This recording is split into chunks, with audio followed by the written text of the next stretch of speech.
Hay 3 papeles de compraventa. Provisoriamente. Que no quieren hacer un plan digan que no quieren dejar en la calle. ¿Por qué no ven lo que traen las personas? Vean la realidad, vean con sus ojos. Ustedes están cabellitos en su casa y comen todos los días y le dan de comer a sus hijos. Nosotros queremos un techo. Solamente queremos un techo. ¿Qué quieren? ¿Una cancha de rugby para sus hijos? ¿Una cancha de golf?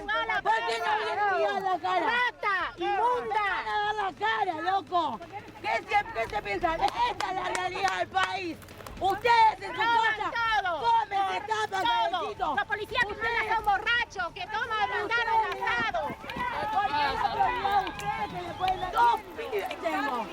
Claro, no es tuyo tampoco, compraste jueces sin hacer papeles. Nos roban a nosotros, porque si nosotros, ustedes no serían nada.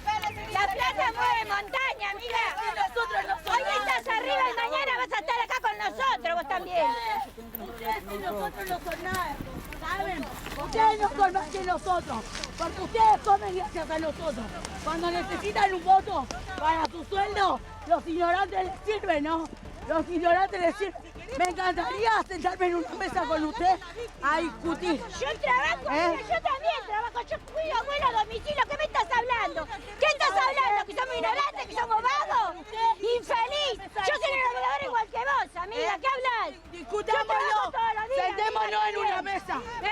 Igual que vos trabajo. Tómatela, vale, tómatela. Tómatela. Tómatela. Tómatela. Hija de puta, tómatela. ¡Vendidos! ¡Vendidos, basura! ¡Con los vecinos, dale! Yo soy una mujer que trabaja, cuida abuelos a domicilio. La pandemia me dejó en la calle. Lamentablemente esta puta pandemia me dejó en la calle. O pago un alquiler o estoy con mis 5 hijos. Durmiendo en un puente estaba. Y vine acá porque me dieron una mano a todos los vecinos. ¿Qué siente esto que es una provocación? Repudio, basura, porque esas son basura. Porque todos estábamos arriba. Yo estaba bien, yo tenía mi trabajo, mi casa con mis 5 hijos. Hoy por hoy estoy acá durmiendo gracias a las personas que me dieron esto, porque quedé en la calle. Acá hay personas que queremos no un pongas techo. las manos en el fuego. Pongo la mano en el fuego por las personas que están acá. Ustedes ponen la mano en el fuego por todos los que están acá, por todos los que van caminando Por mis ahí compañeros, sí. y por todos los diputados y el presidente. Por mis compañeros, por el presidente no. Su compañera nos trató de ignorante y que nosotros somos delincuentes. No es diputada. Y nos trató de No es delincuentes. compañera mía de la Cámara de ¿Sabe qué Diputados. pasa? Ella tiene para sus hijos, ¿entiende? Nosotros no, nosotros queremos un techo. Ella tiene su casa. Yo lo que quiero... Diputado, Ella disculpe, duerme ¿no cree calentita. que no es una provocación que una dirigente política los trate así de delincuentes caminando del otro lado de la... ¿No cree que genera violencia? Es una mala expresión. Yo no lo utilizaría. Cometiendo un delito. Aquí tengo. ¡Tómatela! ¡Tómatela! ¡Tómatela!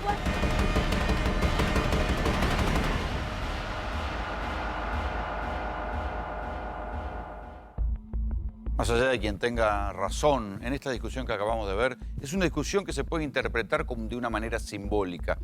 Un alambrado divide. De un lado hay un concejal de ahí, de presidente Perón, que es dueño de esa tierra y le quiere explotar para un campo, y del otro lado están los que se cayeron del mapa, que están usurpando, es verdad, la tierra esa en Guernica, pero que tampoco tienen ninguna solución ni la van a tener a corto plazo.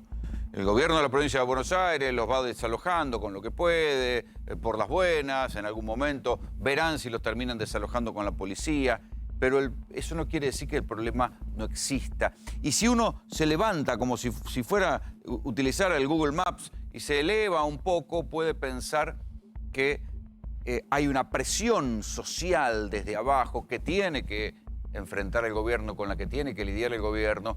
Y por otro lado hay una presión desde arriba, que es la presión de los que quieren que haya un golpe de mercado o que haya una devaluación que se convierta en un golpe de mercado. Así está parado el gobierno. Lo que tiene que evitar es que se le crucen como en una tormenta perfecta las dos cosas. La presión de los que vienen de abajo y la presión de los que vienen de arriba. Respecto de los que vienen de abajo, la presión social, hay algunos elementos nuevos que se agregan a la tradicional crisis social de la Argentina. Primero, la pandemia echó a cantidad de gente nueva del mapa, o sea, cantidad de gente que tenía un laburito, una changa, se cayeron varios escalones más. Entonces ahí está sintetizado en lo que decían esa mujer que dice, a mí la pandemia me dejó sin trabajo, yo tenía o cuidaba abuelos y tengo 5 hijos. ¿Qué hace una mujer así? ¿Puede seguir viviendo del IFE, de la tarjeta alimentar, de la AUH? ¿Alcanza con eso? No, no va a alcanzar. Ni ahora ni después. Lo que necesita es trabajo. Y trabajo no hay, o por lo menos en la gestión de este gobierno no aparece. Es la primera vez que hay un peronismo pobre. Es la primera vez que hay un peronismo que tiene poco para distribuir, que puede poner ayudas, asistencialismo, parches, sensibilidad social, la pueden llamar de la manera que quieran. Lo cierto es un peronismo que no logra reactivar la economía. Es verdad, podemos discutir si es por la pandemia, si es por errores económicos, por ahora parece que fuera por la pandemia, todavía le queda ese crédito o esa coartada. Pero el problema social está. El problema social lo tiene hoy el gobierno, que ve como vastos sectores de la población se quedan sin trabajo, se quedan sin nada que comer, los tapan, digamos, les dan alguna cosa para que se puedan quedar quietos, pero eso es una olla a presión que en cualquier momento va a estallar. Enseguida vamos a escuchar lo que dijo el presidente Alberto Fernández respecto de los precios. Los precios de los alimentos se han vuelto a disparar. Es verdad que se compensan con otras cosas que no están desatadas, pero los precios de los alimentos han vuelto a dispararse. Esto respecto de lo que viene de abajo, y después está lo que viene de arriba, lo que sale todos los días en los diarios y tiene que ver con el dólar blue, con el que se viene una devaluación, con que el gobierno no va a poder sostener esto. Y ahí uno puede decir que el corazón de lo que fue la gestión financiera del gobierno de Macri no ha cambiado. Y esto es lo que a algunos de nosotros nos preocupa. Decir, che, hace un par de años nosotros nos pasamos diciendo que había una bomba de Levax. Bueno, ahora sigue habiendo una bomba de Lelix. No sé, ya ni sé cómo se llaman. ¿Cuál es esta bomba de la que nosotros hablamos? Es difícil de entender técnicamente porque el Estado emite deuda. Es para esa deuda, para sacar esa deuda que emitió, paga intereses a los bancos y eso se vuelve nueva deuda y se va convirtiendo en una bola de nieve. En su momento, esto era el corazón de la gestión Macri para, decían ellos, para esterilizar la plata que había en el mercado, una cuestión técnica que uno no termina entendiendo o no termina de entender por qué esa bola de plata no es dirigida hacia la producción. Lo cierto es que eso no cambió. Y eso que era el corazón financiero de la gestión de Macri continúa al día de hoy. Hay desde algunos sectores del propio, no sé, intelectuales como Mempo Giardinelli, que empiezan a criticar cierta inacción del gobierno o que el gobierno empieza a tener más un oído para los que no lo votaron que para los que lo votaron y que su programa quiere seducir a los que no va a seducir nunca. En cualquier caso, la crisis de las presiones devaluatorias puede generar un colapso de empobrecimiento. Cualquiera que sepa lo que provoca una devaluación en Argentina tiene que saber que al final del camino provoca una crisis de empobrecimiento. Cada vez que hay una devaluación grave en la Argentina se empobrecen millones de personas. Después cuesta mucho recuperar esos niveles de consumo o esos niveles de distribución. ¿Quiénes son los que quieren la devaluación? Bueno, podemos estar horas discutiéndolo, pero lo que no ha cambiado tampoco en el gobierno de Alberto Fernández es esa costumbre, que por cierto viene de mucho tiempo, que el mejor negocio en la Argentina, muchachos, es la timba financiera, es comprar algo prohibido, como es el dólar blue. El que empezó a comprar dólar blue a principio de año, ahora tiene una fortuna porque fue lo que más rindió, sin duda, en todo este tiempo. El negocio en la Argentina no sigue siendo producir, sino que el negocio está en timbiar la plata, pasarla a dólares y los que pueden sacarla del país. ¿Esto se hace en otros países? Sí, se hace en otros países, no con la intensidad de la Argentina. ¿Por qué se hace así en la Argentina? Bueno, algunos, para explicarlo, dicen que es la costumbre de los grandes grupos empresarios, otros dicen que es por la desconfianza que genera el sistema financiero argentino. En cualquier caso, cualquier gobierno que intente domar este potro tiene que saber eso y tiene que saber que algo se tiene que hacer. El problema acá es que pareciera que el gobierno de Alberto Fernández se lo toma todo con mucha calma.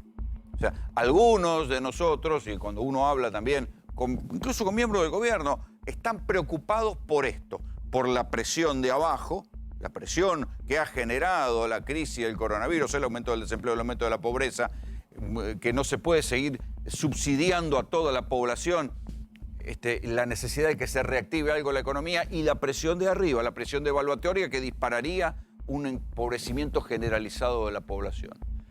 Insisto, cuando uno escucha al presidente, el presidente dice, bueno, pero ahora ya negociamos la deuda con los bonistas, ahora vamos a negociar la deuda con el fondo y ahí se va a ver entonces qué pasa con el plan económico en la Argentina. Es extraño, los tiempos, hasta donde uno los ve, los intuye mucho más urgentes. Sin embargo, el presidente está como más tranquilo, como si la crisis no fuera tan grave. Esta es la explicación que dio Alberto Fernández respecto de algo que uno empieza a ver en los lugares donde va a comprar, el aumento de precios. Nosotros tenemos los precios cuidados muy instalados en los grandes centros de compra, los supermercados, los hipermercados. Allí los precios cuidados están funcionando. Y si uno va a un supermercado, los precios cuidados los encuentra. Si uno va a un almacén de cercanía, ahí los precios efectivamente, como vos decís, se empiezan a disparar. Nosotros estamos muy atentos a ese tema, muy atentos, que no es un tema fácil de resolver. Pues nosotros tenemos la economía virtualmente contenida desde el comienzo de la pandemia. Y la contención básicamente es el cuidado de los precios de los alimentos. Alimentos y tarifas fueron las dos cosas que nosotros más contuvimos para que no se nos fueran de las manos. Lo tercero, las casas, los alquileres y el evitar los desalojos. Ahora, la pandemia nos ha desordenado toda la economía, esta es la verdad. No acá, al mundo. Nosotros también lo padecemos. Y es algo de lo que tenemos que empezar a ocuparnos. Y yo entiendo que ya sobre el fin del año vamos a tener todo el panorama más claro como para poder ver cómo enfrentamos el año entrante. Y lo que tenemos que hacer de aquí a fin de año es contener, porque la pandemia no terminó, está en su peor expresión en este momento. Solo que la vivimos un poco más aliviada en el AMBA, apenas un poco más aliviada. Efectivamente, la pandemia es la pandemia, ya sabemos lo que es y lo que ha provocado, pero el plan que formula el presidente dice, escúchelo, dice, bueno, vamos a tener el panorama más claro a fin de año, cuando termine la negociación con el fondo, y lo que tenemos que hacer es contener. Es por eso que algunos pensamos que el único plan a la vista que hay de parte del gobierno es aguantar. Aguantar que no haya una devaluación, aguantar que no se subleve la población por algún quilombo, algún tipo de estallido social. El plan aguantar. Ahora bien, ¿es esto lo único que se puede hacer? ¿O hay algún tipo de acción intensa, efectiva que se puede hacer? Yo siempre les doy el ejemplo de las viviendas y tiene que ver con lo de Guernica. El gobierno dispone de 11.000 millones de pesos, ya deben ser más, de un impuesto que puso el propio gobierno, que es el del dólar solidario, para construir viviendas, para urbanizar barrios. De ese fondo no se ejecutó un solo peso. Eso se llama ineficiencia. En la crisis, ¿un gobierno puede darse el lujo de ser ineficiente? No. Sin embargo, eso es lo que está pasando con varias áreas del gobierno y es algo que critican no ya los que están del otro lado, sino que empiezan a criticar gente allegada al propio gobierno, los niveles de ineficiencia que hay. Otro fragmento del presidente.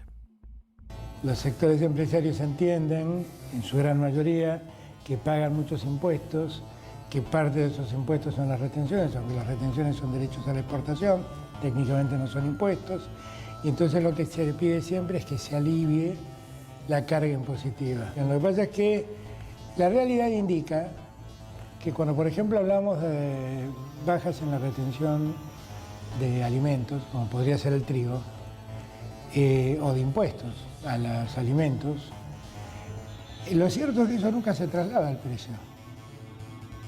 Lo cierto es que eso se convierte en utilidad de la empresa. Eso está absolutamente demostrado por lo que la historia dice. Cuando uno le baja el precio del IVA, por ejemplo, para poner un ejemplo cualquiera, a un producto alimenticio y lo baja del 21 al 10, esos 11 puntos que deja de pagar se convierten en utilidad del empresario, no se convierte en una baja del precio. siempre es igual, siempre es igual. El diagnóstico del presidente, esto es una entrevista que le dio Horacio Berbisky el domingo pasado, y la verdad que el diagnóstico del presidente, por cierto, es mucho más claro y mucho más cierto que los lugares comunes que decía Mauricio Macri cuando era presidente. Ahora bien, el presidente no es un comentarista. Digamos, el presidente tiene que ser para eso se lo votó, para que gestione, para que encuentre soluciones. Y ahí es donde empieza a haber como un desfasaje. Es decir, bueno, el análisis que transmite Alberto Fernández del Tranal y decir, bueno, estamos tranquilos, mientras que los números económicos de crisis social, de que ya veníamos de la caída de Macri, de los 2 años de caída de Macri, que hicieron que Macri perdiera las elecciones por paliza, sobre esa crisis vino una crisis peor. ¿Hay tiempo realmente? ¿Es todo lo que se puede hacer con la pandemia? ¿O hay algo de déficit de gestión del gobierno que está pensando que tiene tiempo y en verdad no tiene tiempo? Yo la verdad respuesta no tengo para esto, pero sí veo los problemas. Sí veo la presión social que se ha manifestado en tomas de tierras y que se ha manifestado por ahora en modos amables. Pero la gente puede seguir viviendo de los parches del Estado. Y por otro lado, lo que viene de arriba, los sectores poderosos con los que Alberto piensa que puede en algún momento seducirlos y que le crean y que dejen de timbiar con el dólar, ¿van a convencerse de esto?